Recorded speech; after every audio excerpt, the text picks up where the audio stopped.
I'm taking the jewels. Grandma only left her old cookbooks, Vivian whispered to her friends, loud enough for half the funeral parlor to hear. The sound of her voice cut through my grief like a knife, and I felt my face burn with humiliation as several family members turned to look at me with pity. I sat in the front pew of the church in Birmingham, Alabama, clutching the worn recipe box that Grandma had specifically requested I receive, while my sister Vivian made no attempt to hide her satisfaction at what she believed was her superior inheritance. My name is Selena Parker, and at 32 years old, I thought I understood my family well enough to expect this kind of treatment. For as long as I could remember, Vivian had been the golden child, the one who received praise for simply showing up while I worked tirelessly in the background. Today, at our grandmother's funeral, that dynamic was playing out one final time, and I could feel the familiar sting of being dismissed as the lesser daughter. Poor Selena, I heard Aunt Dorothy murmur to her husband. Always got the short end of the stick, even in death. Vivian's friends giggled quietly, and I watched my sister's eyes gleam with triumph as she adjusted the expensive black dress she'd bought specifically for today. She'd arrived from Atlanta just yesterday, her first visit to Birmingham in over 6 months, carrying herself with the air of someone who expected to walk away significantly wealthier. The contrast between us couldn't have been more obvious. There she sat surrounded by admirers, while I sat alone with a collection of yellowed index cards and handwritten recipes for casseroles and desserts. At least the jewelry collection will be worth something substantial, Vivian had announced to anyone who would listen during the viewing the night before. Grandma always said those pieces were family heirlooms. Some of them are probably worth thousands. I had said nothing then, just as I said nothing now. But something about Grandma's final wishes felt different. There had been an unusual gleam in her eyes during our last conversation 3 weeks ago, when she'd made me promise to take care of the cookbooks. "Promise me, sweetheart," she'd said, gripping my hand with surprising strength for someone so frail. "Promise me you'll treasure every single recipe in that box." The funeral director was preparing to escort everyone to the lawyer's office for the reading of the will, and I could see Vivian practically vibrating with anticipation.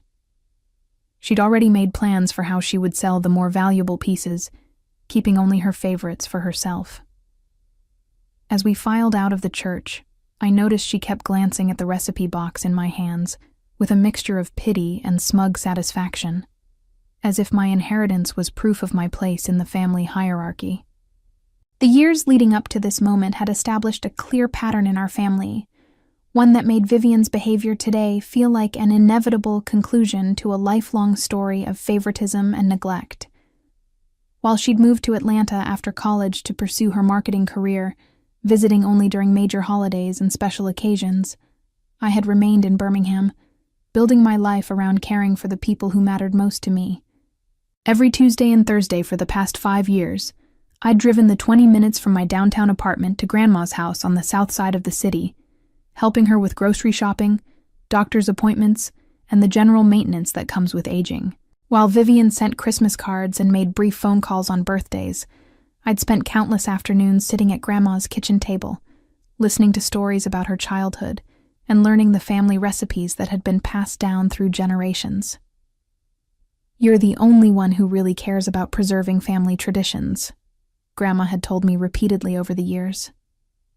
"Vivian's too busy with her important career to bother with an old woman's recipes."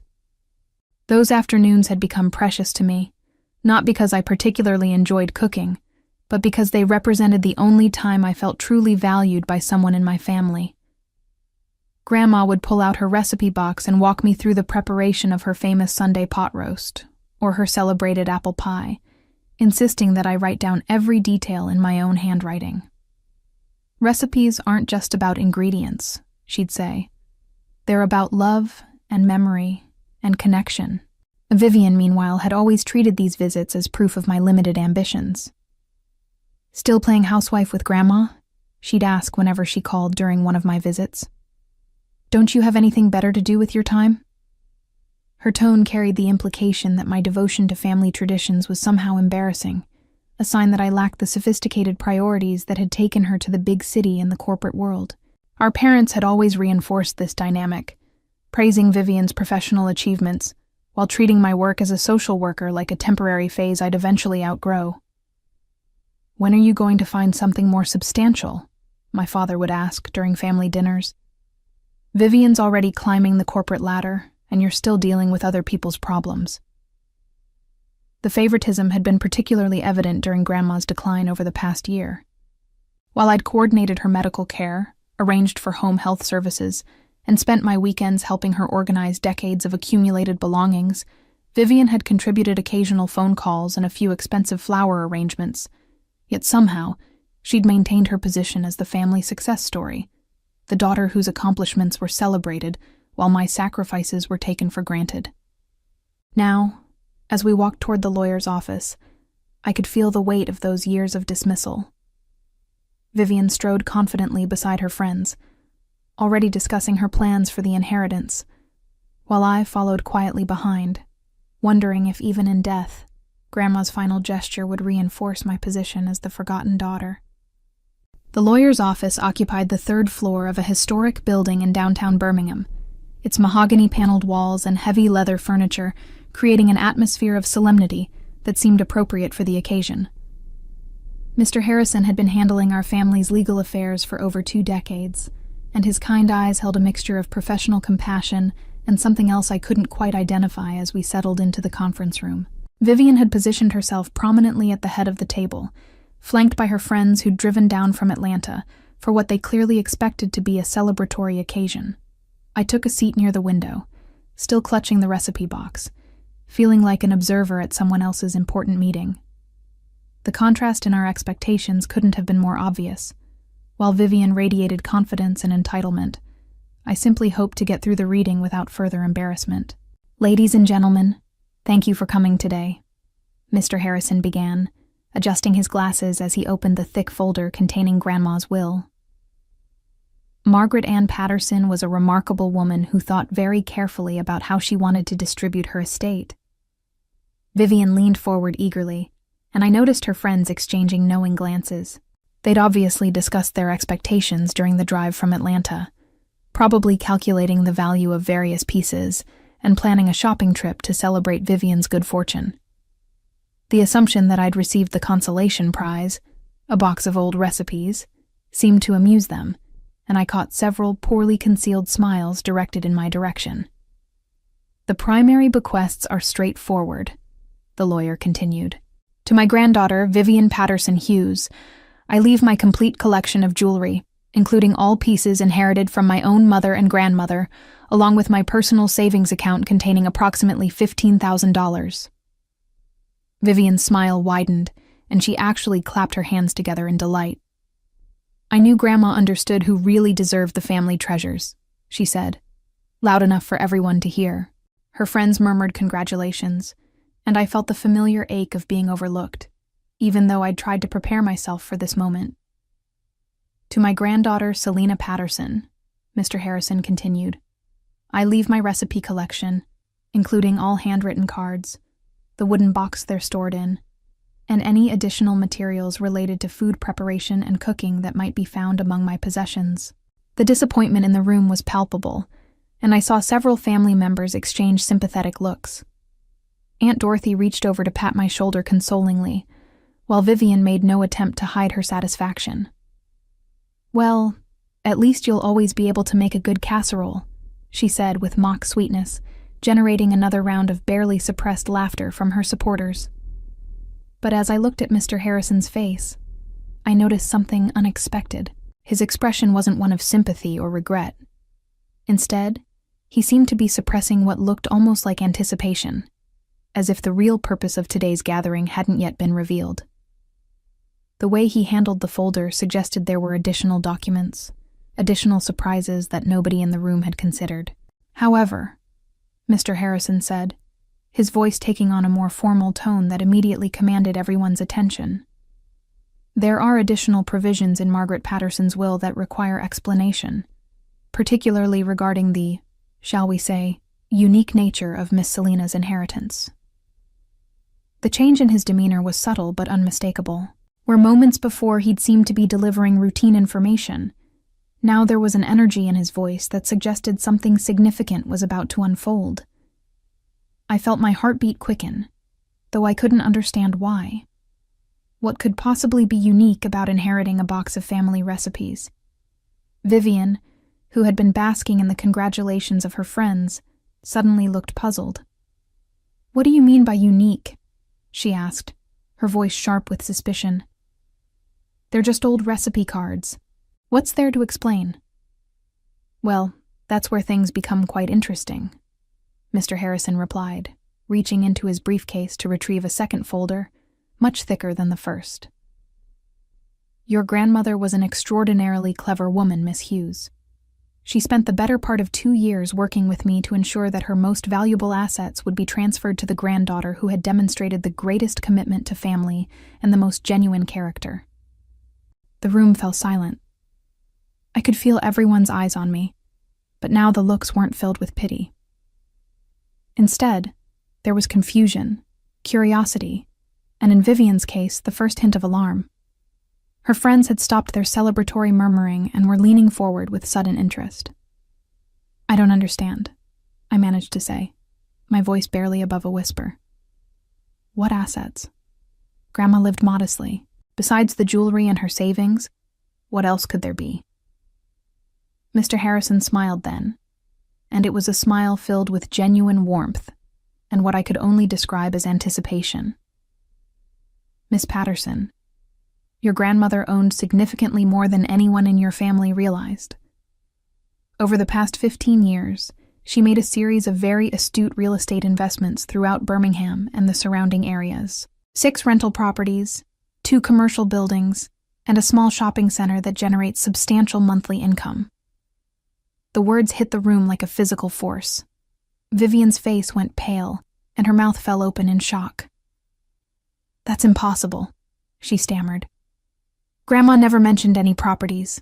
She lived in the same small house for 40 years. How could she own rental properties?" "Your grandmother was very private about her investments," the lawyer explained.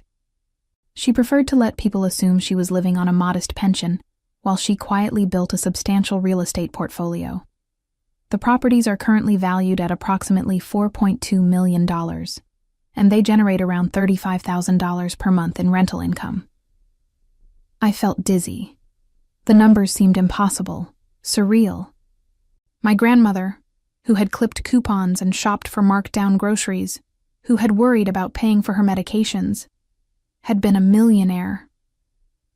"But why didn't she tell me?" I asked, struggling to process this revelation. "Why keep it secret?" "Because," Mr. Harrison said, opening the recipe box I'd been clutching throughout the meeting. "She wanted to see which granddaughter would value family traditions and genuine connection over material expectations, and she wanted to protect her assets using a method that would ensure they went to the right person." He began pulling recipe cards from the box, but as he laid them on the table, I could see they weren't ordinary index cards. Each one was thicker than normal paper, more formal in appearance, and covered in what looked like official stamps and signatures alongside the handwritten recipes. "Miss Patterson," he said, looking directly at me, "every recipe card in this box is also a legal property deed. Your grandmother spent months working with me to create this system. Each recipe corresponds to one of her properties, with the cooking instructions written on one side and the legal property transfer documentation on the other." The silence in the room was absolute. I stared at the recipe cards spread across the conference table, trying to comprehend what Mr. Harrison was telling me. Each innocent-looking index card, yellowed with age and covered in Grandma's familiar handwriting, represented property worth hundreds of thousands of dollars. "This can't be real," Vivian said, her voice rising with panic. "You're saying she disguised property deeds as recipes?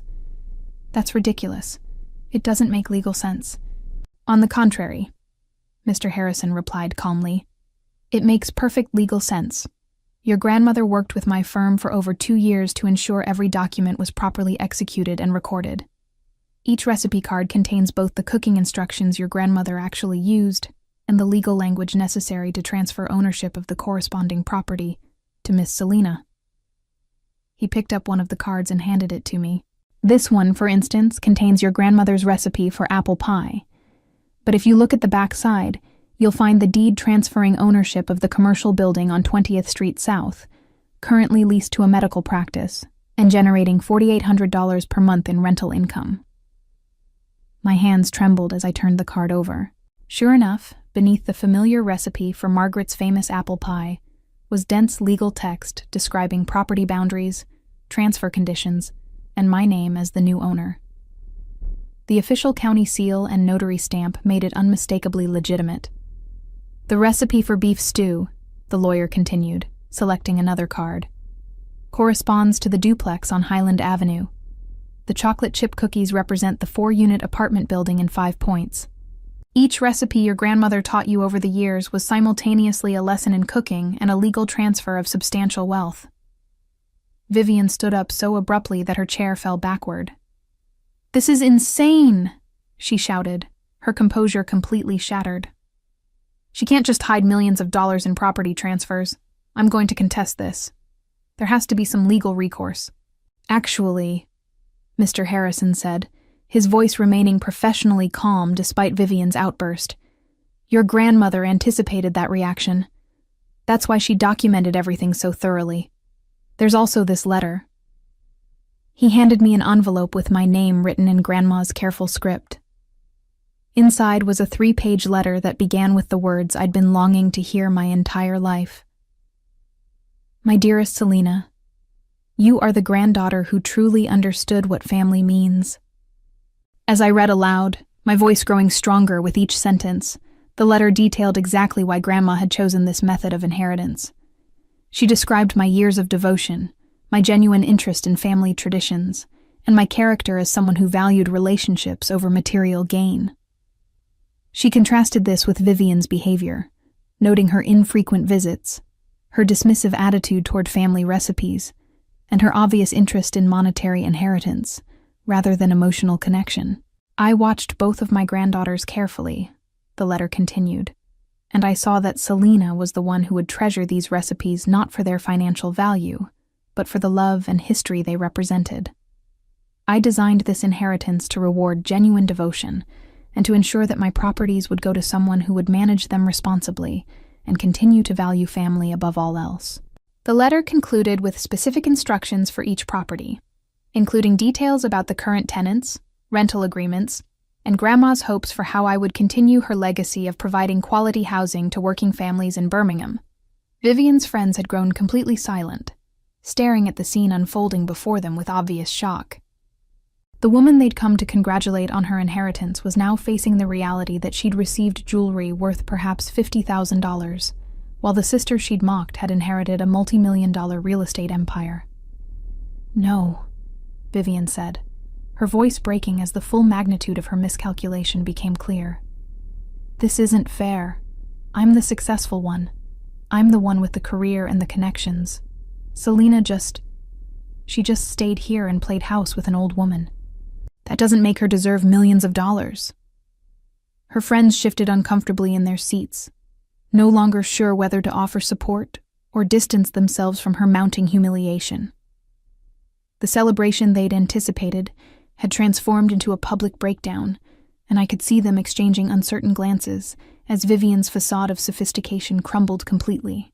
"Miss Hughes," Mr. Harrison said firmly, "your grandmother's decision was based on her observation of both granddaughters over many years. She valued Miss Selina's consistent presence, her genuine care, and her appreciation for family traditions. The method she chose to transfer her assets reflects her belief that the most important inheritances aren't always the most obvious ones." I was still processing the enormity of what had just happened, but one thing was becoming crystal clear. Every Tuesday and Thursday afternoon I'd spent at Grandma's house. Every recipe I'd carefully copied into my own handwriting. Every conversation about family history and cooking techniques had been part of an elaborate test. And somehow, without even knowing I was being evaluated, I had passed. "The recipe for Sunday pot roast," I said softly, picking up another card and examining both sides. This was always my favorite. Grandma made me practice it so many times. "That recipe corresponds to the shopping center on Green Springs Highway," Mr. Harrison confirmed. Your grandmother purchased it 8 years ago and spent considerable time renovating it to attract quality tenants. It's currently fully occupied and generates approximately $12,000 monthly in rental income.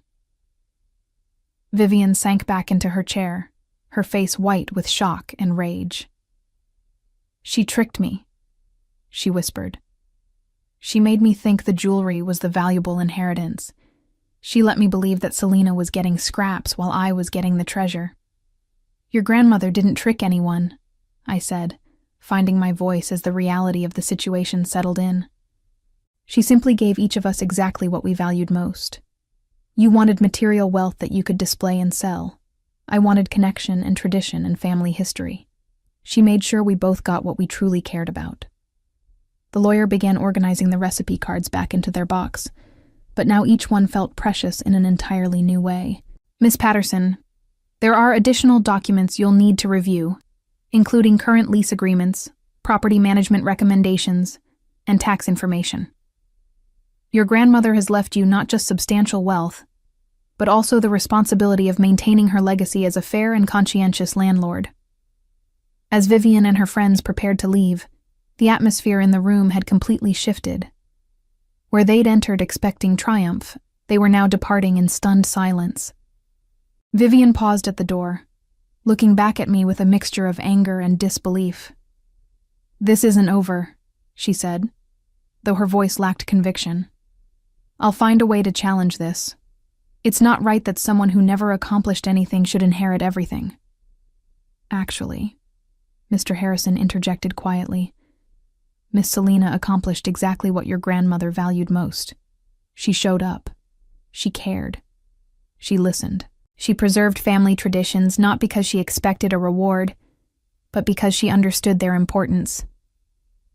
In your grandmother's opinion, those are the greatest accomplishments of all. As the door closed behind them, I sat alone with the lawyer and the recipe box that had just changed my entire life, finally understanding that Grandma's greatest gift wasn't the properties or the money. It was the validation that my choices, my values, and my devotion had been seen, appreciated, and rewarded. Within hours of the will reading, news of the cookbook inheritance had spread throughout Birmingham's tight-knit community like wildfire, and the reactions were everything I could have hoped for in terms of vindication. Aunt Dorothy called me that evening, barely able to contain her amazement. Selena, honey, I can't believe it. All those years we thought your grandmother was just getting by on Social Security, and she was building an empire. And she left it all to you, because you were the only one who really cared about her. The irony wasn't lost on anyone who had witnessed Vivian's behavior at the funeral. Within a week, the story had become local legend. The granddaughter who mocked her sister's inheritance of worthless cookbooks had unknowingly dismissed millions of dollars in real estate, while the sister she'd pitied had become one of Birmingham's wealthiest young property owners overnight. My phone rang constantly with congratulations from family members, friends, and even acquaintances who had heard the story. I always knew your grandmother saw something special in you, my former high school teacher told me when she called. The way you used to talk about those afternoons at her house. Anyone could see you genuinely treasured that time together. Meanwhile, Vivian had retreated to Atlanta in humiliation, her social media account suddenly quiet after years of posting about her professional achievements and material acquisitions. Her friends, who had driven down expecting to celebrate her windfall, had instead witnessed her complete meltdown and public exposure as someone who had fundamentally misunderstood her own family dynamics. The legal challenge she'd threatened never materialized. Her attorney, after reviewing Grandma's meticulous documentation and the ironclad nature of the property transfers, had apparently advised her that contesting the will would only result in expensive legal fees and further public embarrassment. Every recipe card had been properly notarized, recorded with the county, and executed according to Alabama state law. More satisfying than the money, though, was the recognition that my years of devotion had been noticed, valued, and rewarded in the most thoughtful way imaginable. 6 months after the inheritance revelation, I found myself sitting in the same kitchen where Grandma had taught me those precious recipes, now fully understanding the profound gift she had given me. The house itself wasn't part of the inheritance. That had gone to my parents. but I'd purchased it from them using rental income from my properties, ensuring that the heart of our family's traditions would remain intact. Every month, as I collected rent checks totaling over $35,000, I thought about Vivian's cruel whisper at the funeral. Grandma only left her old cookbooks. The phrase that had been intended to humiliate me had become the foundation of my financial independence and the proof of Grandma's incredible foresight. I'd kept my job as a social worker, at least for now, because the work gave my life meaning beyond the properties. But the inheritance had given me options I'd never dreamed possible. I could afford to take cases that mattered to me without worrying about the pay. I could make donations to causes I cared about. I could travel, pursue education, or start a family without financial anxiety. Most importantly, I'd maintained Grandma's legacy exactly as she'd hoped. I'd kept the same property management company she'd used, continued her practice of fair rent prices for working families, and even used some of the income to establish a small scholarship fund for first-generation college students in Birmingham. The recipe box sat prominently on my kitchen counter now, each card a reminder not just of cooking techniques, but of the deeper lesson Grandma had taught me. That the most valuable inheritances are often disguised as simple gifts, and that genuine love and devotion are always recognized and rewarded, even when we least expect it. The sweet taste of justice had proven more satisfying than any recipe Grandma had ever taught me to make. Vivian and her friends faced lasting social embarrassment when word spread throughout Atlanta's professional circles about her public breakdown at the funeral and her gross miscalculation of the inheritance values, damaging her reputation as someone who claimed to be sophisticated and successful, but had completely failed to understand her own family dynamics. Her financial expectations were permanently shattered when she realized that her jewelry inheritance, while sentimental, was worth less than what I now earned in rental income every 2 weeks, making her previous boasts about deserving the valuable family assets appear foolish and short-sighted. The family members who had always favored her achievements over my devotion were forced to confront the reality that Grandma's careful assessment of our characters had been devastatingly accurate, while Vivian struggled with the knowledge that her dismissive attitude toward family traditions had cost her millions of dollars and exposed her as someone who valued appearances over genuine relationships. As I prepared Sunday dinner using Grandma's pot roast recipe, the same one that had transferred ownership of a shopping center worth over $800,000, I reflected on how perfectly she had orchestrated this final lesson about the true nature of family loyalty, understanding that sometimes the most profound revenge comes not from our own actions, but from allowing others to reveal their character so completely that justice serves itself.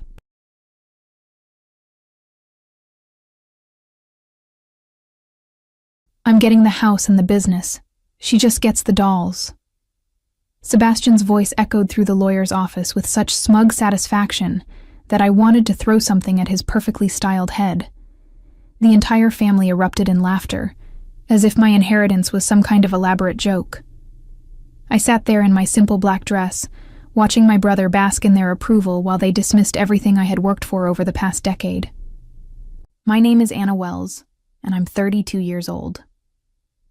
For the last 10 years, I've been the backbone of our family's construction company, Timbermere Brewing, in Portland, Oregon.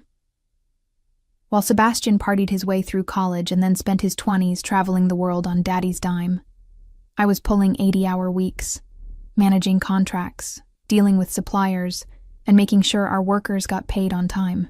But apparently, none of that mattered to anyone sitting in this mahogany-paneled office. Anna always was Daddy's little princess with her dollhouse collection, my Aunt Patricia chimed in, dabbing at her eyes with a tissue that hadn't seen a single tear. At least Sebastian understands business. I bit my tongue so hard I tasted blood. Sebastian understanding business? The man who had never set foot on a construction site, who couldn't tell a 2x4 from a steel beam, who thought profit margins were something you wrote in the edges of a notebook. But I kept my expression neutral, my hands folded in my lap, because I had learned long ago that defending myself to this family was like trying to reason with a pack of wolves. Well, Sebastian continued, straightening his expensive tie, I suppose Anna can keep playing with her toys while I handle the real responsibilities.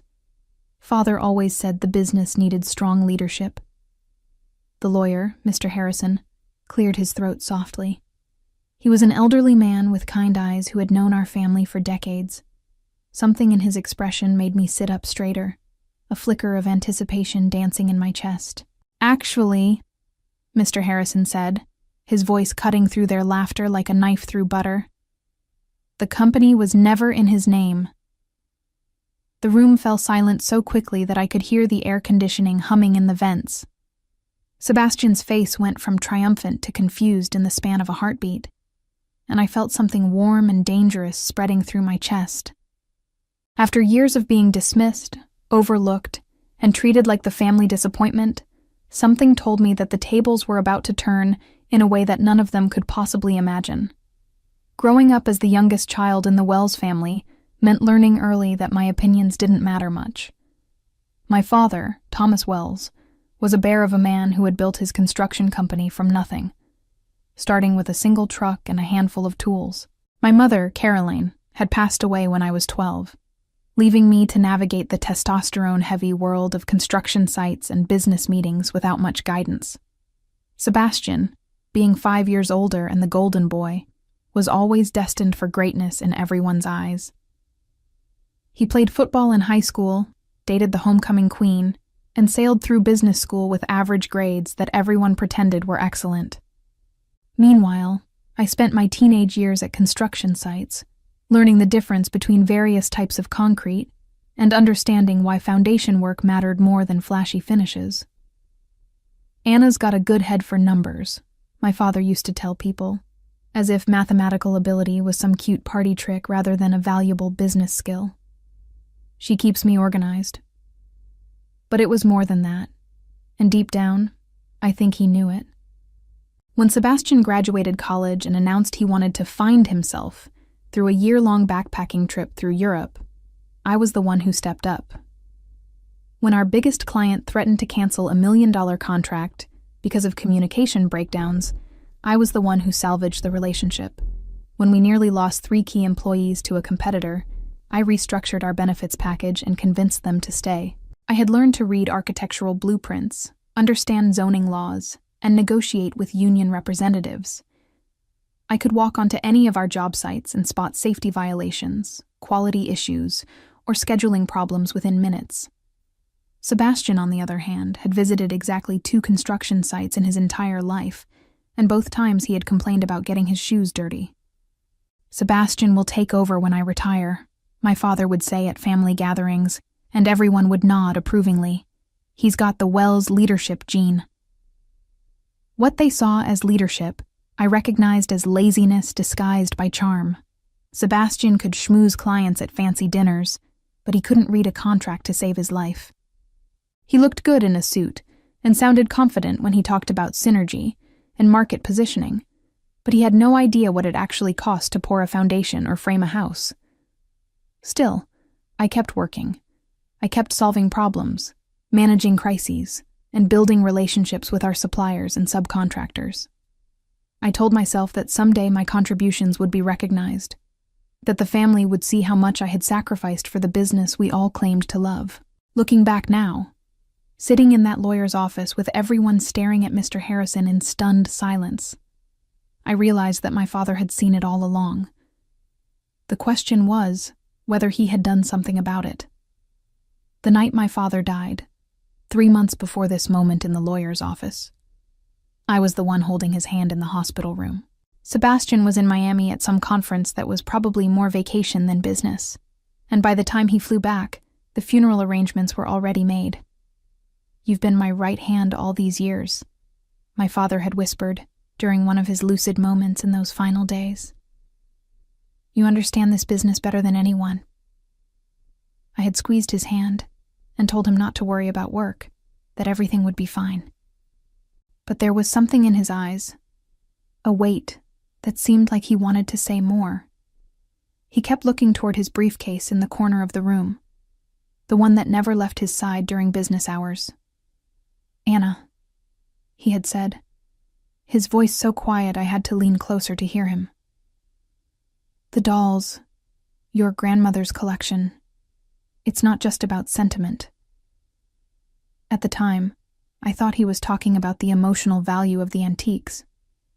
My grandmother's doll collection had been passed down through generations, and while I had always found them slightly creepy, I understood their historical significance. They were beautiful pieces, some dating back to the 1800s, crafted by artisans whose work was increasingly rare. But now, watching Mr. Harrison shuffle through his papers with deliberate precision, I began to wonder if there had been layers to my father's words that I hadn't understood. "The business ownership," Sebastian demanded, his voice cracking slightly. "What do you mean it was never in his name?" Mr. Harrison adjusted his glasses and pulled out a thick folder. "Your father transferred ownership of Timbermere Brewing to Anna 5 years ago. She has been the legal owner of the company since then, though the transition was kept confidential at Mr. Wells's request." The air in the room seemed to thicken. I could feel my heart pounding against my ribs, but I kept my expression carefully neutral. 5 years ago was when Sebastian had decided to spend 6 months in Thailand, exploring his spiritual side, while I was managing the largest contract in our company's history. "That's impossible," Sebastian said, but his voice lacked conviction. "I'm his son. I'm supposed to inherit the business. The will you're inheriting today pertains to Mr. Wells's personal assets," Mr. Harrison continued calmly. "The house, his personal investments, and various family heirlooms. The business has belonged to Anna since 2019. I finally allowed myself to smile, just a little. Around me, I could see the family exchanging confused glances, their earlier celebration curdling into uncertainty. Sebastian's face had gone pale, and for the first time in my adult life, he was looking at me with something that might have been respect. Or maybe it was fear. "This has to be some kind of mistake," Sebastian said, his voice rising with desperation. "Anna doesn't know anything about running a company. She's just the bookkeeper." The words hit me like a physical blow, but instead of anger, I felt something cold and calculating settle in my chest. After 10 years of being dismissed as just the bookkeeper, the moment of truth had finally arrived. I watched Sebastian's face cycle through disbelief, anger, and growing panic as the reality of his situation began to sink in. "I assure you there's no mistake," Mr. Harrison said, pulling out a legal document thick enough to use as a doorstop. "Miss Wells has been the sole owner and operator of Timbermere Brewing since September 15th, 2019. Your father made this transfer to protect the business from potential creditors and to ensure continuity of operations under experienced management." Experienced management. The words tasted sweet in my mouth even though I hadn't spoken them. I had spent years listening to Sebastian talk over me in meetings, watching him take credit for projects I had managed from start to finish, and enduring his condescending explanations of business concepts I had mastered before he learned to balance a checkbook. "But I went to business school," Sebastian protested, as if his degree trumped my decade of actual experience. "I have an MBA from Portland State, with a 2.8 GPA, I said quietly, speaking for the first time since Mr. Harrison had dropped his bombshell. "In a program you took 5 years to complete because you kept taking semesters off to find yourself." The family turned to stare at me, as if I had suddenly sprouted wings. Aunt Patricia's mouth fell open, and my cousin Jake actually dropped his coffee cup. It clattered against the hardwood floor, but nobody moved to clean it up. "Anna," my stepmother Diane said sharply, "that's no way to talk to your brother." "You're right," I replied, standing up from my chair for the first time since we had entered the office. "I should probably use his proper title. Sebastian, as the owner of Timbermere Brewing, I want to formally thank you for your years of minimal contribution to our company's success." I could see Sebastian's hands shaking as he processed what I was saying. The golden boy who had always been handed everything was finally facing a reality where his charm and connections couldn't save him. "This is ridiculous," he said, but his voice lacked its usual confidence. "Father would never. He knew I was going to take over. We talked about it all the time." "You talked about it," I corrected. He listened, There's a difference. Mr. Harrison cleared his throat diplomatically. Perhaps I should explain the full scope of the business transfer. Miss Wells, your father was very thorough in his documentation. Would you like me to continue reading the details? I nodded, settling back into my chair. For the first time in years, I felt like I was exactly where I belonged. Around me, the family sat in stunned silence, their earlier celebration forgotten as they struggled to understand how completely they had misread the situation. The transfer included all business assets, contracts, equipment, and intellectual property, Mr. Harrison continued. Miss Wells also assumed all business debts and obligations, which she has been managing successfully for the past 5 years. The company's value has increased by approximately 40% under her leadership. Sebastian made a choking sound. I glanced at him and saw that his face had gone from pale to green around the edges. 40% growth wasn't luck or coincidence. It was the result of careful planning, strategic investments, and countless 18-hour days that he had never bothered to acknowledge. Now, Mr. Harrison said, shall we continue with the personal estate distribution? The personal estate reading felt like watching a slow-motion car crash. Sebastian inherited the family house, which sounded impressive until Mr. Harrison mentioned the outstanding mortgage balance of $300,000. He also received my father's personal investments, which had been severely depleted over the past few years to cover Sebastian's various business ventures and extended vacations. The antique doll collection, Mr. Harrison announced, goes to Anna, along with all associated documentation and appraisals. Sebastian actually laughed, though it sounded more like a bark than an expression of humor. See? I told you she gets the dolls. At least some things make sense. I kept my expression neutral, but inside I was practically vibrating with anticipation. My father's comment about the dolls not being just about sentiment was starting to make perfect sense. During his final days, he had mentioned something about documentation and appraisals, words that had seemed insignificant at the time. Mr. Harrison, I said carefully, could you elaborate on the appraisals? The elderly lawyer smiled, and I caught a hint of mischief in his eyes. Certainly. Your grandmother's collection consists of 47 pieces, including several rare Jumeau dolls from the 1870s and a complete set of early Madame Alexander collectibles. The most recent appraisal, completed last year, valued the collection at $512,000. The silence that followed was so complete, I could hear someone's stomach growling. Sebastian's laughter died in his throat, and he stared at me with the expression of someone who had just realized he had been playing chess while everyone else was playing checkers. $500,000, Aunt Patricia whispered. For dolls? Antique dolls are serious investments, Mr. Harrison explained.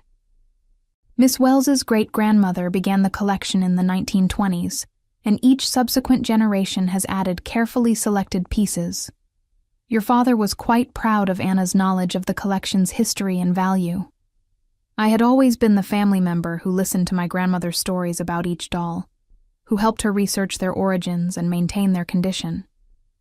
While Sebastian had been rolling his eyes and making jokes about creepy old toys, I had been learning about craftsmanship, historical significance, and market appreciation.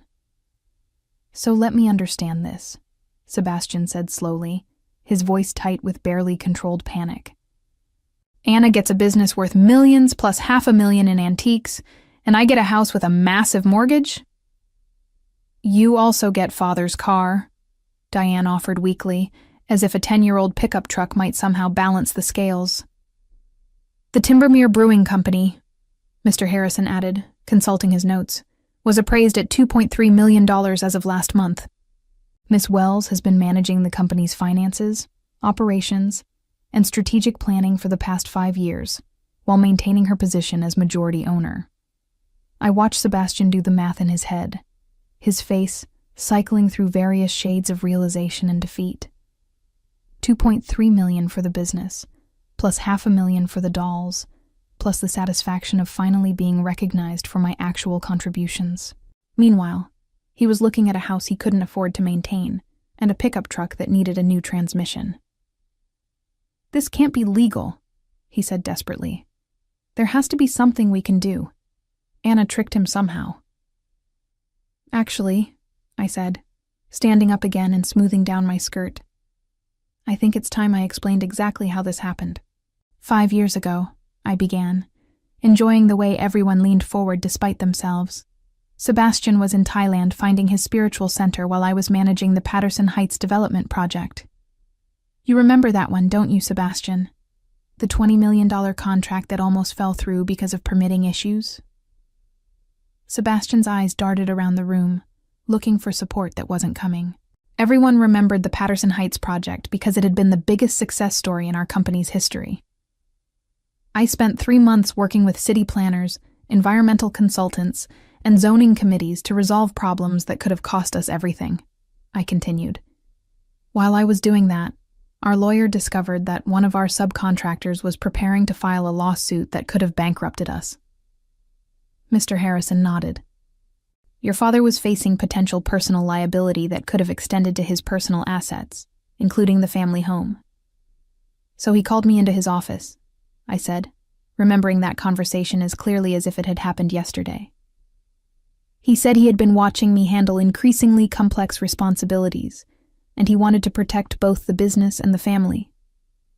The solution was to transfer ownership to someone who actually understood the company's operations." "But why didn't he tell us?" Diane asked, though her voice lacked its earlier accusatory tone. "Because he knew exactly how you would react," I replied. "The same way you're reacting now, with shock that Anna could possibly be capable of running something more complicated than a lemonade stand." Sebastian finally found his voice again. "This is insane. You can't just give away a multi-million-dollar company without discussing it with the family." "He didn't give it away," I said. And for the first time, I allowed some steel to creep into my voice. "I earned it. Every 18-hour day, every crisis I solved, every relationship I built with our clients and suppliers. While you were posting Instagram photos from beach resorts, I was making sure our workers had jobs to come back to." I pulled out my own folder, one I had brought with me but hadn't expected to need. I have 5 years of financial records showing company growth under my management.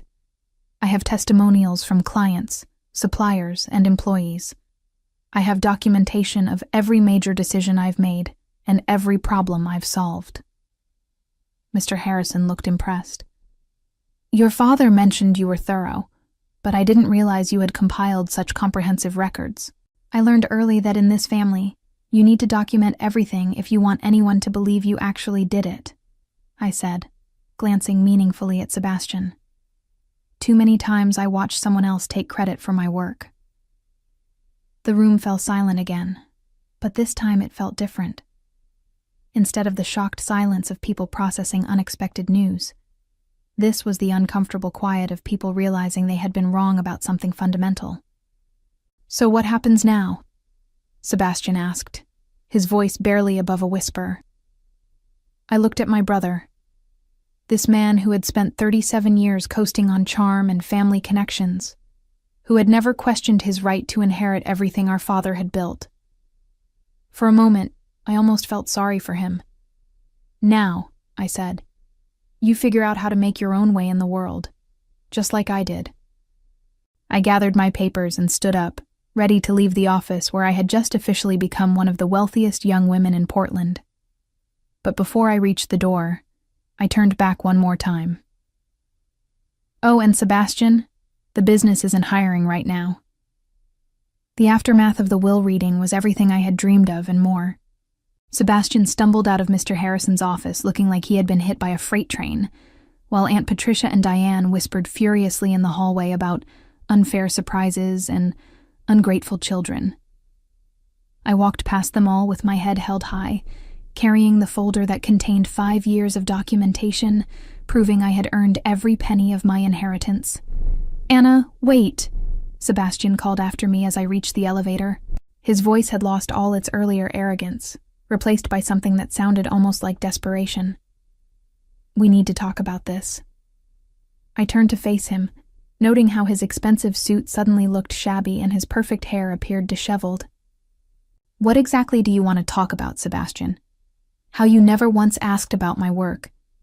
How you assumed you deserved to inherit a business you never bothered to understand. Or how you just spent the last hour insulting my intelligence in front of our entire family? He opened his mouth, then closed it again, apparently realizing that any answer he gave would only make things worse for him. You know what the funny thing is? I continued, stepping into the elevator. I actually would have been willing to work with you. If you had ever shown even a tiny bit of respect for what I do, or taken 5 minutes to learn about the business, we could have been partners. But you were too busy being handed everything to notice that someone else was doing all the work. The elevator doors started to close, and Sebastian made a half-hearted attempt to follow me, but I held up my hand. Don't, I said firmly. You made your choice a long time ago. You chose to treat me like I was invisible, like my contributions didn't matter. Now you get to live with the consequences. As the elevator descended, I caught a glimpse of Sebastian's reflection in the polished doors. He was standing alone in the hallway, surrounded by family members who were looking at him with the same mixture of disappointment and pity they had once reserved for me. 3 weeks later, I was sitting in my newly redecorated office at Timbermere Brewing headquarters, reviewing expansion plans that would have been impossible under Sebastian's expected leadership. The owner and chief executive officer nameplate on my desk still gave me a little thrill every time I saw it. My assistant knocked on the door. Miss Wells? There's a Sebastian Wells here to see you. He says he's your brother. I looked up from the architectural blueprint spread across my conference table. Through my office window, I could see our newest construction site, where we were building a sustainable housing development that would be featured in next month's Portland Business Journal. The project was my design, my vision, and my responsibility. Send him in, I said.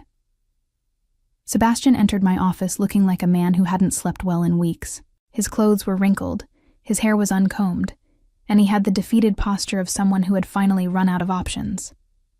Nice office, he said, though his voice lacked any real appreciation. I heard you're expanding into green construction. We are, I replied, not bothering to stand up or offer him a chair. It's a growing market, and we're positioned to be regional leaders in sustainable building practices. He nodded slowly, his eyes taking in the awards on my walls, the photos of completed projects, and the architectural certificates I had earned while he was busy traveling the world. Anna, he said finally, I need a job. The words hung in the air between us, and I realized that this was the moment I had been unconsciously waiting for. Sebastian Wells, the golden boy who had never worked a day in his life, was asking his little sister for employment. I'm sorry, I said, and meant it, but we're not hiring. Sebastian's life unraveled quickly after the will reading, as word spread through Portland's business community about the dramatic reversal of fortune at Timbermere Brewing. His reputation as a future business leader crumbled when people learned he had expected to inherit a company that his sister had actually been running for years, while his lack of real experience became painfully obvious when he tried to find employment in construction or development firms that knew the Wells family history. The family house became a financial burden he couldn't manage, forcing him to take a job as a sales associate at a car dealership while struggling to make mortgage payments on a property he couldn't afford to maintain. Within 6 months, Sebastian had to move into a small apartment and watch from a distance as his sister expanded the business he had taken for granted, knowing that his years of dismissing her contributions had cost him everything he had expected to inherit. As I signed the contract for our 4th major expansion project, I reflected on how Sebastian's years of mockery had inadvertently prepared me for this moment. His constant dismissal of my abilities had forced me to document every success, prove every point, and build the kind of comprehensive track record that made my ownership unquestionable when the truth finally emerged, teaching me that sometimes the most satisfying revenge is simply letting people discover that the person they underestimated was actually in control all along.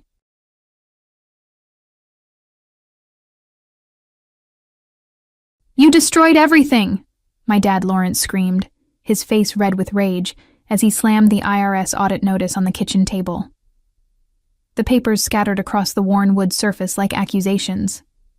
7 years, Melody. 7 years of fighting this mess because you couldn't handle simple bookkeeping. I sat there, stunned, watching my father's anger burn through our Seattle home like wildfire. My sister Cordelia stood beside him, her arms crossed, shaking her head in that disappointed way that had become all too familiar. The Christmas decorations still hung from last week's gathering, but the festive atmosphere had long since died. My name is Melody Harrison, and I'm 35 years old. For the past 7 years, I've been living under the crushing weight of a mistake that allegedly destroyed my family's accounting firm, Harrison & Associates. Every family dinner, every holiday, every phone call has been a reminder of how I supposedly ruined everything we'd built together. Dad, I've told you 1,000 times, I said, my voice barely above a whisper. I followed the procedures exactly like you taught me. I don't understand how those entries got changed. Don't lie to me. Lawrence's voice cracked with emotion. The IRS found deliberate alterations in the books. Someone changed those numbers, and you were the only one with access to that software. Cordelia stepped forward, her expression a perfect mixture of disappointment and pity. Melody, we've been over this. The audit trail shows your login credentials, your computer, your changes.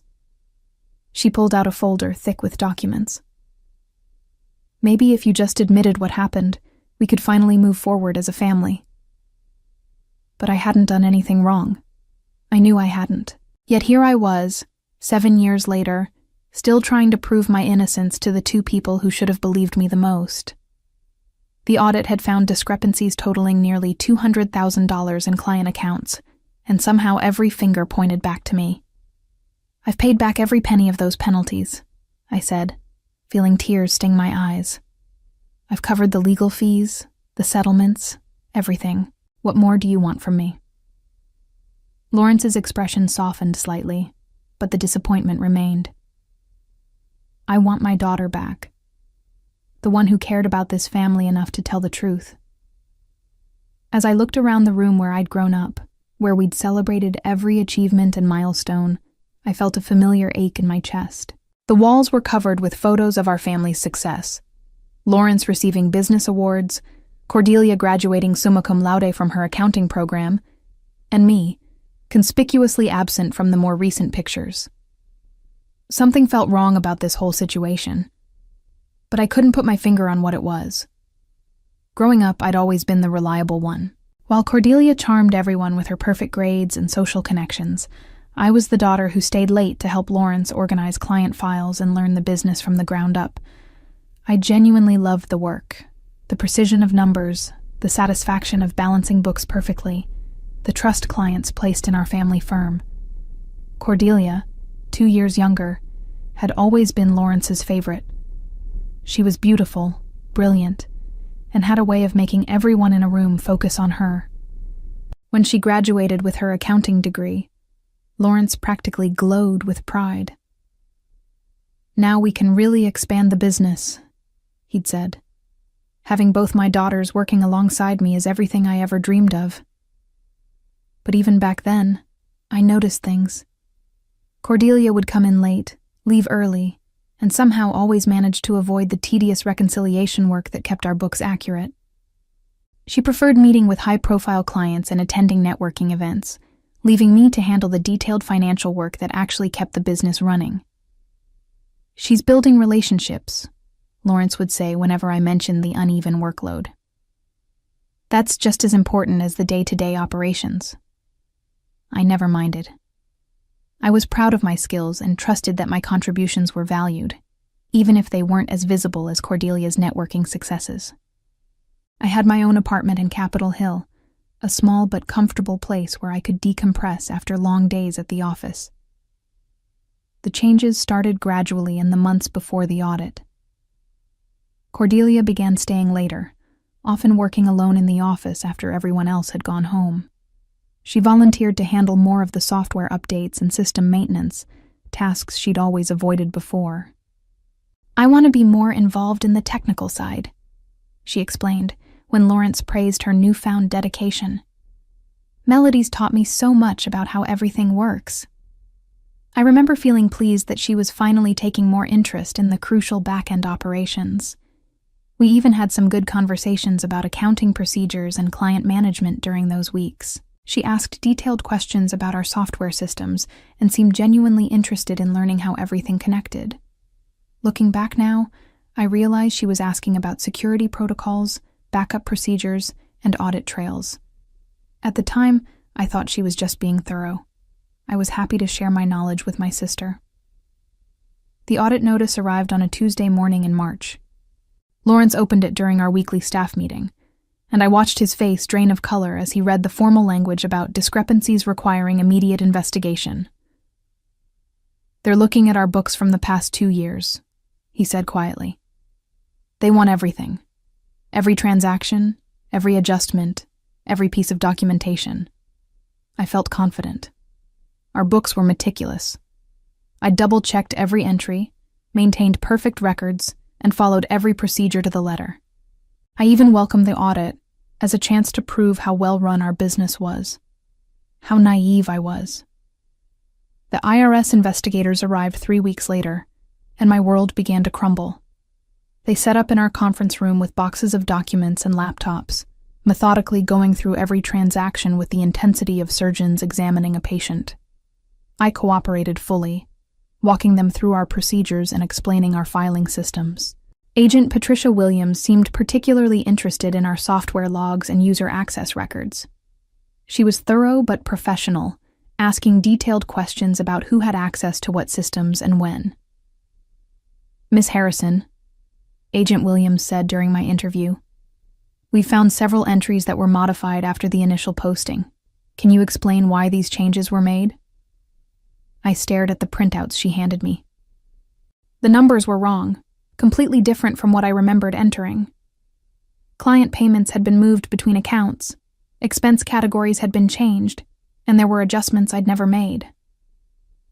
"I don't understand," I said, studying the documents. "These aren't the entries I made. Someone must have changed them after I input the original data." Agent Williams nodded, making notes. "According to our computer forensics team, these changes were made using your login credentials from your workstation. Can you explain how that might have happened?" My stomach dropped. I always log out when I leave my desk. I never share my password with anyone. The timestamp shows these changes were made at 11:47 p.m. on February 14th. Were you in the office that night? February 14th, Valentine's Day. I'd been home that evening, having dinner with my college friend Patricia at a restaurant downtown. I had the receipt in my purse, the credit card statement, even photos we'd taken at the restaurant. No, I was out that evening. I can prove it. I showed her the evidence, feeling a mix of relief and confusion. Someone else must have used my login somehow. But Agent Williams' expression remained neutral. "We'll need to investigate further. In the meantime, we'll need you to step away from any financial responsibilities until this is resolved." The investigation dragged on for months. Every week brought new questions, new accusations, new evidence that seemed to point directly at me. The computer logs showed my credentials, my workstation, my access codes.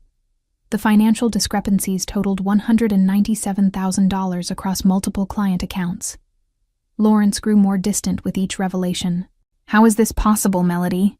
he asked during one particularly painful family dinner. "If you didn't make these changes, then who did?" Cordelia was supportive during those early days, often staying after our family meetings to offer comfort. "I know you didn't do this intentionally," she'd say. "Maybe you were just overwhelmed and made some errors. Dad will understand eventually." But I knew I hadn't made any errors. I'd been meticulous, careful, and professional. Someone had deliberately altered our books, and that someone had done it using my access. The question that haunted me as the investigation continued was simple. Who else could have had access to my login credentials?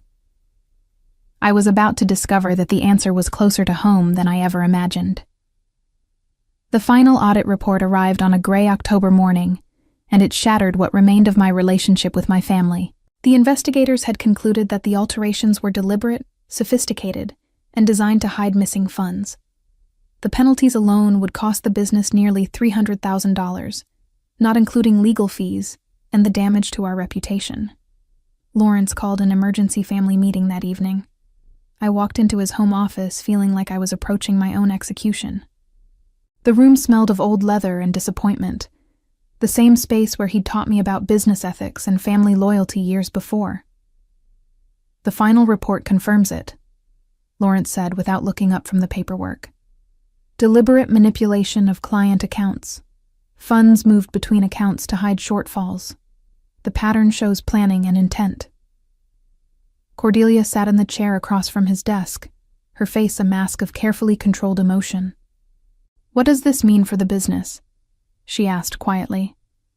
"We'll survive, but barely. The penalties will wipe out most of our reserves. Some clients are already talking about leaving." Lawrence finally looked at me, and I saw something die in his eyes. "Melody, I need to know. Did you take money from client accounts?" The accusation hit me like a physical blow. "Dad, I would never steal from our clients. You know me better than that." "I thought I did." His voice was barely a whisper, but the evidence doesn't lie. The computer logs, the timing, the sophistication of the alterations, it all points to someone with your level of access and knowledge. Cordelia reached across the desk and touched Lawrence's hand gently. "Dad, maybe we should consider that this was a cry for help. Melody's been under a lot of stress lately." I stared at my sister in disbelief. "A cry for help? Cordelia, I didn't do this." "The evidence says otherwise," Lawrence said firmly. "And until you're willing to take responsibility for what you've done, I can't have you involved in the business." That night, he read me out of his will. My inheritance, which would have been my share of the family business, was revoked. "Actions have consequences," he said as he signed the papers. "When you're ready to tell the truth, we can talk about rebuilding trust." Over the following months, the financial pressure became crushing. The business couldn't afford to pay the penalties, so I voluntarily took on the debt. I refinanced my apartment, took out personal loans, and started working freelance accounting jobs to generate enough income to cover the payments. Every month, I sent checks to cover the legal fees, audit penalties, and business loans. Every month, I felt the weight of guilt and confusion pressing down on me like a stone. My family gatherings became exercises in public shame, with Lawrence and Cordelia treating me like a criminal who hadn't yet confessed. "We appreciate what you're doing to make this right," Cordelia would say in front of other family members, her voice dripping with false compassion. "It takes courage to face the consequences of your mistakes." But I hadn't made any mistakes. I knew that with absolute certainty, even as everyone around me insisted otherwise. The problem was proving it. I started keeping detailed records of every payment I made, every sacrifice I endured, every humiliation I suffered. If I was going to bear this burden, I wanted documentation of exactly what it cost me. The file grew thick with receipts, bank statements, and copies of checks totaling over $200,000 in penalties and fees. The worst part wasn't the money, it was the isolation. Friends started treating me differently when word spread about the audit. Professional contacts became distant. Even casual acquaintances seemed to look at me with suspicion, as if financial fraud was contagious. I found myself working longer hours, partly to pay the bills and partly to avoid the judgmental looks and whispered conversations. My world had shrunk to my small apartment, my freelance clients, and the monthly ritual of writing checks to cover my supposed crimes. But late at night, when the bills were paid and the apartment was quiet, I couldn't shake the feeling that something fundamental was wrong with the whole situation. 2 years into my exile from the family business, I began to notice patterns that didn't make sense. While I struggled to cover the audit penalties and legal fees, Cordelia seemed to be thriving. She'd moved into a luxury apartment in downtown Seattle, started driving a brand new BMW, and had taken several expensive vacations that she documented extensively on social media. "Business consulting is really taking off," she explained when I asked about her obvious prosperity during one awkward family dinner. "I've been helping other accounting firms improve their security and compliance procedures." The irony wasn't lost on me. My sister was building a career on the back of our family's audit disaster, positioning herself as an expert on the very problems that had supposedly been my fault. She spoke at industry conferences about preventing internal fraud and identifying warning signs of employee misconduct. Lawrence beamed with pride when she showed us articles featuring her expertise. "At least something good came out of this mess," he said, carefully not looking at me. "Cordelia's really made a name for herself." I forced myself to smile and offer congratulations, but something twisted in my stomach. While I worked 60-hour weeks to pay for penalties I didn't incur, my sister was profiting from our family's reputation crisis. The breaking point came during Thanksgiving dinner that year. We were gathered around Lawrence's dining room table, the same table where we'd celebrated business successes and family milestones for decades. The conversation turned to Cordelia's latest consulting contract, a prestigious engagement with a major accounting firm in San Francisco. "They specifically requested me because of my experience with audit remediation," Cordelia said, cutting into her turkey with precise movements. "They want someone who understands how these fraud schemes develop and how to prevent them." "Fraud schemes?" I repeated slowly. "Is that what we're calling what happened to our business?" Cordelia looked up, her knife paused mid-cut. "Well, yes. The audit found evidence of deliberate manipulation. That's fraud by definition." "And you think I deliberately manipulated our books to steal from clients?" The table went silent. Lawrence set down his fork and looked between us with the expression of a man tired of refereeing the same fight. "Melody, we've been through this," he said quietly. The evidence was clear. "Can we please just have a peaceful dinner?" But I couldn't let it go. "Cordelia, when you consult with these firms about preventing fraud, do you tell them that the perpetrator in our case was never actually prosecuted? That the supposed criminal was never even formally accused of a crime?" Cordelia's composure cracked slightly. "The lack of criminal charges doesn't mean no crime occurred. Sometimes prosecutors choose not to pursue cases for various reasons. Such as insufficient evidence to meet the criminal standard of proof," she said quickly. "That doesn't mean the behavior was acceptable, or that there weren't consequences." I stared at my sister across the table, studying her face in the candlelight. Something in her tone, in the way she'd answered so quickly and specifically, triggered a memory. During the audit, she'd demonstrated an unusual knowledge of legal standards and prosecution guidelines for financial crimes. At the time, I'd assumed she was just researching to better understand our situation. Now I wondered if there was another explanation. "You seem to know a lot about criminal prosecution standards," I said carefully. "Have you been researching this topic extensively?" Cordelia's hand tightened on her knife. "Of course I have. Our family business was nearly destroyed. I wanted to understand exactly what happened and how to prevent it from happening again." The conversation moved on, but I couldn't stop thinking about her reaction. That night, I made a decision that would change everything. I started my investigation the next morning, driven by an intuition I could no longer ignore. If someone had used my login credentials to alter our books, they would have needed detailed knowledge of our systems, access to the office, and familiarity with accounting procedures sophisticated enough to fool an IRS audit.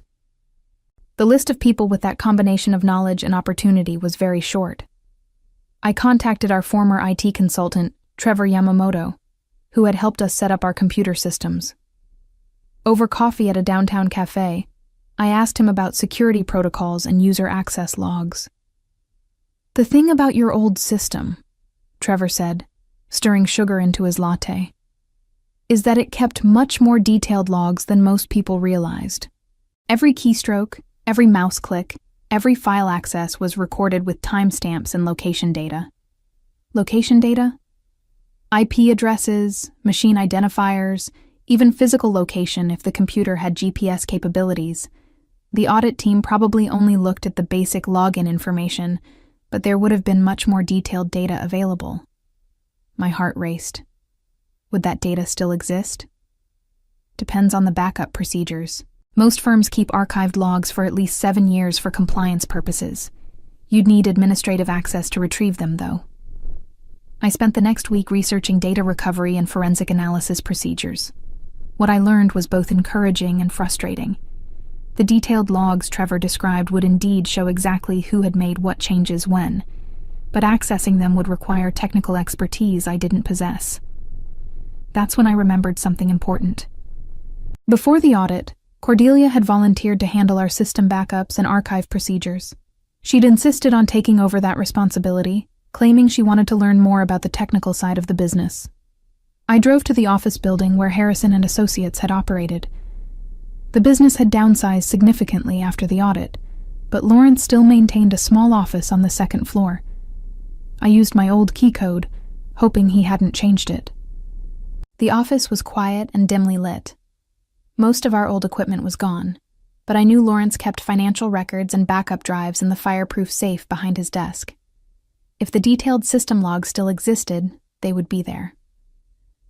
I found boxes of backup drives dating back 8 years. Each was carefully labeled with dates and system identifiers. My hands shook as I located the drives covering the period when the fraudulent entries had been made. Using a laptop I'd brought, I began searching through archived files. The technical data was overwhelming, thousands of entries showing every interaction with our accounting system. But slowly, patterns began to emerge. The fraudulent entries had indeed been made using my login credentials. But according to the detailed logs Trevor had described, they'd been made from Cordelia's computer, using her IP address, from her physical location in the office. I stared at the screen, hardly believing what I was seeing. The timestamp showed that someone had used my login from Cordelia's workstation during evening hours when I could prove I was elsewhere. More importantly, the logs showed that Cordelia's credentials had been used to access my password file several days before each fraudulent entry. She had stolen my login information, used it to make the alterations, and then covered her tracks by deleting the obvious evidence while preserving plausible deniability. But there was more. Hidden in a folder marked Personal Backup, I found something that made my blood freeze. It was an email draft, never sent, dated 3 days before the audit notice arrived. The subject line read, Contingency Plan, M Investigation. I opened the file with trembling fingers and read the most devastating betrayal of my life. The email was addressed to no one, clearly a draft that Cordelia had written but never intended to send. It was a detailed plan for handling the upcoming audit and ensuring that I would take the blame for her alterations to our books. The changes I made to client accounts should be discovered within the next few weeks, the email began. I've been careful to use Melody's login credentials for every alteration, and I've deleted the obvious traces from the system logs. When the investigation begins, the evidence will point directly to her. I read the words 3 times before their full meaning sank in. My sister had deliberately sabotaged our family business and systematically framed me for her crimes. But it got worse. Melody's personality works in my favor, the email continued. She's always been the responsible one, the one who takes blame even when it's not deserved. She'll accept guilt for these changes because she can't imagine that her own sister would betray her so completely. The clinical detachment in her tone was almost worse than the betrayal itself. She had studied my character, identified my weaknesses, and exploited them with surgical precision. The key will be maintaining sympathy for her while supporting Dad's disappointment. I need to appear loyal to family while letting her dig herself deeper into guilt and isolation. The consulting opportunities from this audit scandal should be worth at least $500,000 over the next 3 years. My hands shook as I printed multiple copies of the email. This wasn't just fraud, it was conspiracy, calculated destruction of family bonds for financial gain. Cordelia had stolen money, destroyed our business, and ruined my reputation because she saw an opportunity to profit from our family's crisis. The email ended with a list of potential consulting clients and speaking opportunities that would be available to someone with insider experience in accounting fraud cases. She had planned to build her entire career on the wreckage of our family business and my destroyed reputation. I sat in the empty office, surrounded by the ghosts of our family's success, and felt a cold fury settle in my chest. For 7 years, I had carried guilt that belonged to someone else. I had paid for crimes I didn't commit, endured shame I didn't deserve, and watched my sister profit from my suffering. That ended today. I called Lawrence and Cordelia separately, asking them to meet me at his house that evening for an important family discussion. I told them I had something significant to share about the audit situation, something that might help us finally move forward. Lawrence sounded tired, but hopeful. "Are you ready to tell us what really happened, Melody?" "Yes, Dad," I said quietly. "I'm ready to tell you exactly what happened." Cordelia's response was more cautious. "What kind of information are you talking about?" "Evidence," I said simply. "Documentation that changes everything we thought we knew about the audit." That evening, I arrived at Lawrence's house carrying a briefcase containing printouts of the system logs, copies of Cordelia's email, and a detailed timeline showing exactly how she had executed her fraud. I had also prepared a comprehensive financial analysis showing how my payments over the years had exceeded the actual penalties by more than $50,000. Lawrence was already seated in his office when I arrived. Cordelia came in a few minutes later, looking polished and confident in her business attire. She had no idea that her 7-year conspiracy was about to crumble. "Thank you both for coming," I said, setting my briefcase on Lawrence's desk. "I know this situation has been difficult for all of us, and I wanted to share some information that I think will provide clarity." Cordelia leaned forward slightly. "What kind of information?" I opened the briefcase and pulled out the printed email. "Information about who really altered our accounting records, who actually committed fraud, and who has been lying to this family for 7 years." I handed the email to Lawrence first. As he read, I watched his face change from confusion to shock, to a deep, hurt anger. "Cordelia," he said quietly, his voice thick with emotion, "please explain what this means." I had waited 7 long years for this moment. Now, finally, the truth would set me free.